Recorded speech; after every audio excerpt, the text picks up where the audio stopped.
right, so today we are going to go back to what we did yesterday. All right, we were talking about what would happen if two groups of people with two complete different ideas, all right, pro-slavery, anti-slavery, what would happen or what could happen if they eventually moved into the same area, all right? Now, I have a quick little, like I said, we don't have a do now today. I want to make sure we are all on the same page. I'm going to read a little something, and then we will get into the lecture, okay?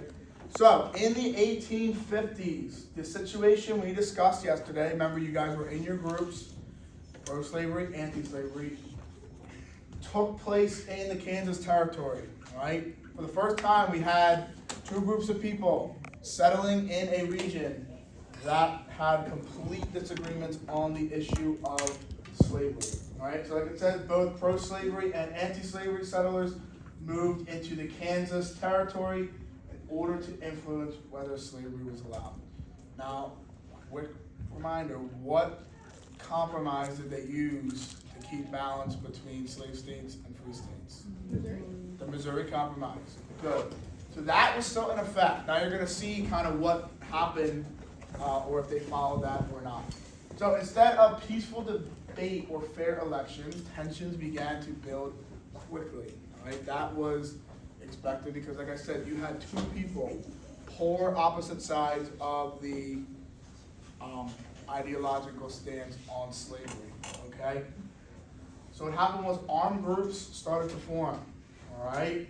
Different towns were attacked and violence broke out between Americans. This is the first event, really, where you have people killing each other over slavery. All right? So that is what your guided notes are going to be on. So lesson today is on a period called Bleeding Kansas because people died, all right? And there was a lot of blood. And it, like I said, it was one of the first times Americans began physically fighting each other over the issue of slavery. That's a brief little recap, kind of what we did yesterday. And like I said, we're going to get into the notes. So I gave you your guided notes, all right? The slides are linked, so if you would like to follow along on your Chromebook to fill in, you can. But like I said, these are more simple than the other ones we did. I will say, these are for you guys. So if we have a quiz next week, you're going to be able to use some of these notes. Yes. Yeah. We're going to be able to use some of these notes, okay? So, let's get started with the road to the Civil War. So again, just fill in the blanks. I'll kind of go over what to put in. So, quick recap. Regions grow further apart. What are the two regions in the country right now that we're talking about? North and South, right? So we have the North and the South. So as we begin to get new territories, all right, new states, new areas of land, the country, what happens? It gets bigger, it expands. So new questions start to arise. The new questions are the question of slavery, which we've been talking about, the issue of slavery, and something called popular sovereignty, which we will get into, and it will make sense in a little bit. So that is your first blank, all right? So obviously, like Carlene said, it is between the North and the South. The North wants to get rid of slavery, feel like they do not need it. The South, on the other hand, remember their view on this is that it's their way of life. They cannot live without the system. They believe the North is threatening their way of life, all right? So that is why they are so passionate about this, even though it is very, very messed up. Okay, so then we're good there. That's a little recap. Then we have this thing called the Wilmot Proviso. I didn't cover this entirely. It's just important for context, only because after America, they gained a lot of war from Mexico after the Mexican-American War. So again, going back to that new territory, would slaves be allowed, would slaves not be allowed? So that's why I put that in there. But the Wilmot Proviso outlawed slavery. And outlawing means it got rid of it. It was not allowed in these territories. So that is why tensions began to rise between the North and the South. Sectionalism we should know the definition by heart by now. You guys have been tested on that, quizzed on that. You guys know that, but just a reminder, it is when you are loyal to your state or region rather than the entire country as a whole. So you had the North and the South, okay? Again, another review, the South was united in their support of slavery. They felt the North was threatening their way of life, okay? So just think about, that's gonna be important for the activity you guys do later. And then the Northern abolitionists, again, they wanted to get rid of slavery, okay? They wanted to abolish it, get rid of it. They felt they did not need it anymore, and that is where we're gonna get into bleeding Kansas, okay? On the bottom, your last thing, popular sovereignty, that comes up again, but it's pretty much the people who live in a certain area are in charge of that area. They don't let the federal government or any outside people kind of take control. So for instance, I use the example, most of us, I assume, lived in Camden, so let's just say Camden City was its own like territory. The people of Camden would then rule Camden City rather than maybe get help from the New Jersey state government or things like that. All right, so that is what popular sovereignty is, and that's going to make sense on our next slide. So we're going to skip all this. We're just going to get straight into the Kansas-Nebraska Act. All right. So, anyone need me to go back on the notes if you missed one? Again, they were pretty straightforward. All right. So in 1854, all right, a man named Stephen Douglas wanted to expand west again. Now, if you look at this map, you have two territories, Nebraska and Kansas, okay?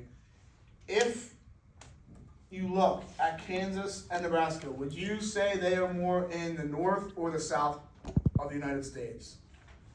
If you had to just predict, based on their location, do you think that's kind of the northernmost or the southern? North. More so the north, right? I mean, the Kansas, you could argue, but majority of Nebraska and some of Kansas is in the north.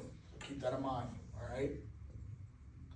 So what Stephen Douglas decided to do was he wanted to divide the two territories into Kansas and Nebraska, okay? So what he said was that if you decide to settle in Kansas or Nebraska, you get to decide on the issue of slavery, okay? So if you live there, you guys can vote on it amongst yourselves. Now, what was in place right now that kind of kept the balance between slave states and popular states? I mean, not popular states, free states. Missouri Compromise, right?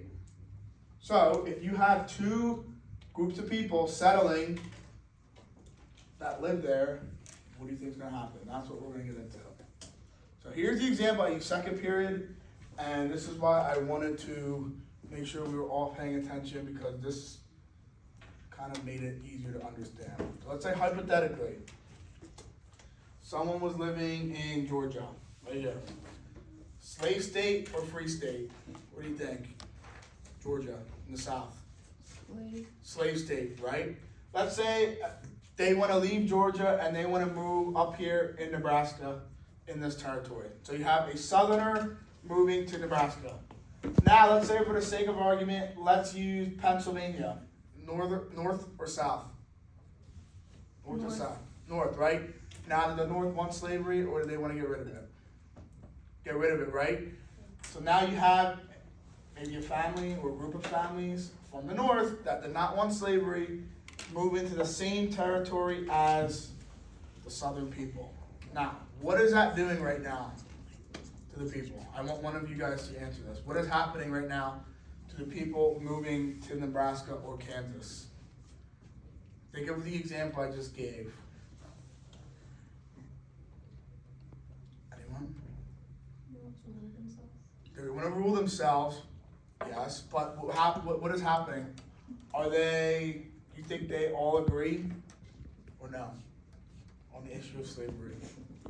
No, right? They're getting what? They're getting mixed up, all right? So you have two groups of people now moving to the west that are all going to move in this area. Some people from the south, some people from the north. They're all going to cause tension in this one area, okay? And that is where bleeding Kansas comes to effect, all right? Do you guys follow that? If I have to go back over it, please let me know. Good? So the main concept, if you mix from the north and the south, you're going to get two groups of people in one territory. That was the point of your activity yesterday, all right? What could happen if people of that belief system that differ move together, okay? So like I said, settlers in each territory would decide on the issue of slavery by popular sovereignty. So if they live there, they get to make the rules and decide on slavery. But like we've been saying, the Missouri Compromise is in effect, okay? So looking at Kansas, remember the line? Let's just say right there, probably not that accurate. But is Kansas above or below the line? Above, right? So if you remember, states above the line, were they allowed to have slaves or not? No, right? It was all on the bottom. So if you have Kansas and Nebraska kind of above this line, and then you have all these people that would want the practice of slavery to be enacted, okay, that's obviously going to cause tension, and it did, all right? Because what happened? The slaveholders did not want to move there because these states would just end up being free states based off the Missouri Compromise, and without the Missouri Compromise, they would maybe move to a southern more part of Kansas to try and get as close to that line, because then they could classify Kansas as a slave state. Remember, it was all about settlement, all right? So obviously the Northerners were mad about this, but the South was trying to, what's the word? The South was trying to fleece the Missouri Compromise, I guess you could say, because the Northerners felt that this was to protect the West, all right? They wanted to feel safe that slavery would not be added to these new territories, but the South said no. They did everything they could to make these slave states, all right?